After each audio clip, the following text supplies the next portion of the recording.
y'all making huge assumptions. I don't have to put somebody's name on my stuff to give them power of attorney. And the process of removing power of attorney is nowhere comparable to the process of divorce. So I don't know why y'all sitting here being disingenuous. Power of attorney. My girlfriend power of attorney. I can dissolve that with $100 and a phone call to my lawyer. Like y'all making it seem like it's the same thing, and it's not. Come on. That's actually a real point, though. A lot of men realize if you're cohabitating with a woman for an extended period of time, you might as well be married to her. By the time you get to the courts, remember, the court is going to do what is fair. So even if you trying to split things amicably and she wants to take it to court, they're going to do what's fair. So you're going to feel like you married to her ass anyway once they divvying up everything. Oh, she paid for this? Well, that was a gift. You got to pay. Like, they will do all that shit to you simply because you're a man. You don't even need common law marriage for that to happen. Damn, that's why I'm like, some dudes that when you look at it, this is the cost of loving a woman. Right. And then in my eyes, if you're gonna have children with her, you might as well do the honorable thing in marriage. Yeah, but I could give you multiple reasons why divorce is worse. I can give you multiple reasons. Give it to us. All right. For example, if I break up with a girlfriend, right, and we don't get along, I don't then have to sit through 6 to 12 months or maybe more of court where I'm forced to deal with this person and go through vicious decision making over who gets what. I don't have to deal with that if I break up with a girlfriend. When it comes to kids, if I break up with a girlfriend, we could just go to child support. I don't got to go to divorce. I don't got to deal with alimony. Now that is a financial thing, but there's more than just finances. Money. All right, so remove money. I won't mention any finances. I won't mention any finances, but what I'm saying is just mentally, the idea of merging two people together and creating a family, and then the idea of destroying that is worse than it's harder to deal with than you being with somebody and y'all just break up because when you're being with. Hold on, wait, I gotta share. Hold on, wait, I gotta share. Hold on, wait, I got it. So you said that all the things that you can do. You see how y'all always say don't cut you off, and then when I'm listing my list, y'all stop me. But cool. I got you. Let him finish, man. No. Finish. I don't know. Just let him. I'm not sure if he was finished or not. Go Was ahead. you done? No. I'll let him. He can go ahead. Okay, I got you, Clout. So you said that you didn't have one of the things that you mentioned. You said you don't have to go through months of figuring out and litigation and all of that, right? Earlier, you just mentioned all the things you can do outside of a marriage, i.e., you can make her a power of attorney. You can buy a house together. You can buy a car together. You can do all of this. You do know that you got to still go through litigation when you break up with somebody, and you still got to go through all of that because she's already on half the shit. Her name is on the house. Her name is on the car. Her name is on the bank accounts. Her name is with the kids. That's half her furniture. Hold on. First off, y'all making huge assumptions. I don't have to put somebody's name on my stuff to give them power of attorney. And the process of removing power of attorney is nowhere comparable to the process of divorce. So I don't know why y'all sitting here being disingenuous. Power of attorney. My girlfriend power of attorney. I can dissolve that with $100 and a phone call to my lawyer. Like y'all making it seem like it's the same thing, and it's not. Come on.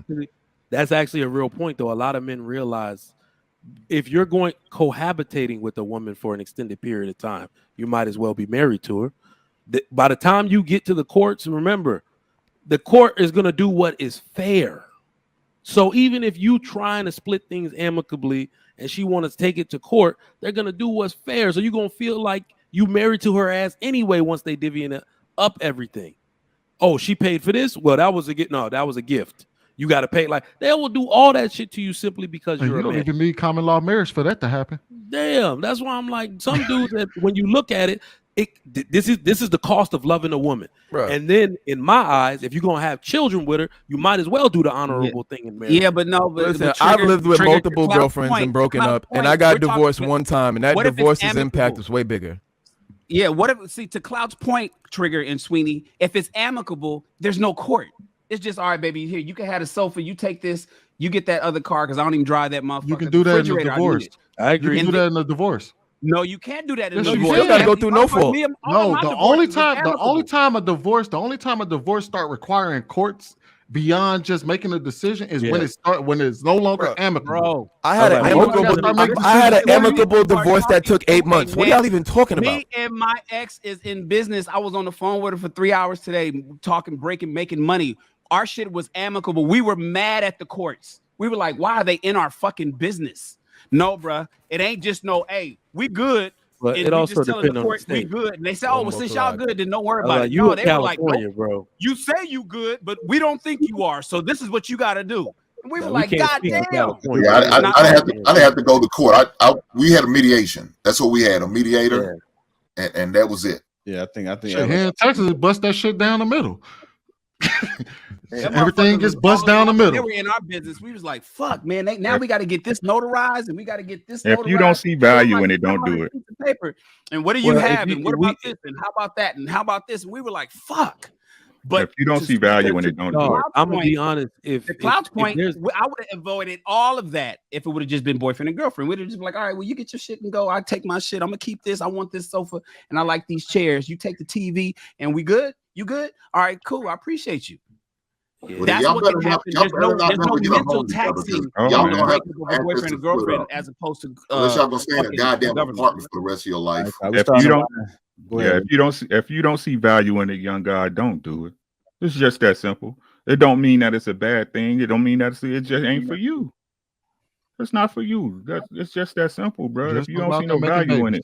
it, go ahead, man. Continue. You know what I'm saying? Do your thing. Cloud was divorced. It makes a lot of sense now.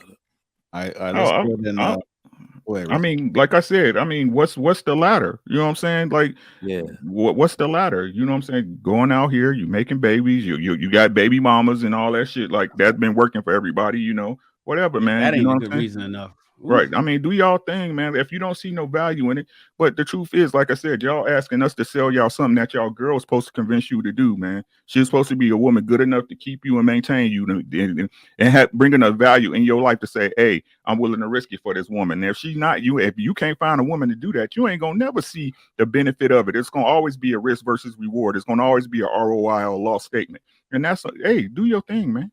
Do your I was thing. gonna say, Jay Stanza, do you to- want to- children? No. Oh, then you shit, straight. hell, You straight. Now it makes sense. shit. Not- do then you you- well, then? Shit. Okay, wait. You got to ask the follow-up question. Do you have a vasectomy? Have you gotten one of those yet? No, I don't. And All I right, don't then, get why- I mean, Then I see your everything we point. said still applies. Then And I would say this, and to add to Ricky's point, here's the reality.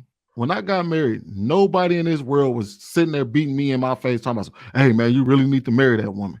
You really need to marry her. You got to get married one day. Nobody told me that. She was just a good woman that I was like, hey, look, I want to marry this chick. I didn't have nobody in my corner talking about some, man, bro, marriage is the best thing on the planet. You got to do it. You got to do it. I had one homeboy that got married at that time. One. The only thing I knew, and I was a product of marriage. My parents got married, and my uncle and auntie got married. Outside of that, nobody sat here and beat me in the face to try to convince me to marry my wife. You was a dusty nigga, Sweeney. You told us you was dusty as a motherfucker. She had to get your haircut for you, nigga. You couldn't even afford a haircut, so you Man, had to marry her. stop lying on this man's name. Stop. But now, seriously though, nobody had to, like, to Ricky's point. I just decided I wanted to marry her because I thought she was a good enough woman to marry. I take on the risk of everything that comes after that. If shit hits the fan, then it hits the fan. I'm hoping that it's not. It's a gamble, like he just said. Everything's a gamble. People, you know how much people lose when they go and bet on these NBA finals and shit like that, and they still turn around and go and bet anyway. It is what it is. It's a gamble. Either you're gonna take it. I don't or you're know. not. I don't think it's a gamble to anybody that don't have much to lose. I'm not saying you don't got much to lose. I'm just simply saying that a lot of people that argue about the whole, divorce shouldn't have, this risky and all of that. I ask, what do you have to lose if you get married versus not getting married? If you can potentially become wealthy, make more money, become healthier, be happier, your kids are in a fucking nuclear family and all of that other kind of stuff, where you wouldn't have had that as a single person, then what do you have to lose? But it seems like people make a philosophical argument against marriage when I'm saying, well, shit, it ain't like you got anything to take. You don't got half of nothing to take. I don't care. So what fucking difference does it make? I will say this though, and if you do have a lot of shit that you don't want to risk, hey, Well, now that's a different argument. Yeah, that's a different argument. Now, if you're a millionaire and shit, you go out there. You get married again because you got a lot to lose. I get it. See, JR got a lot to lose.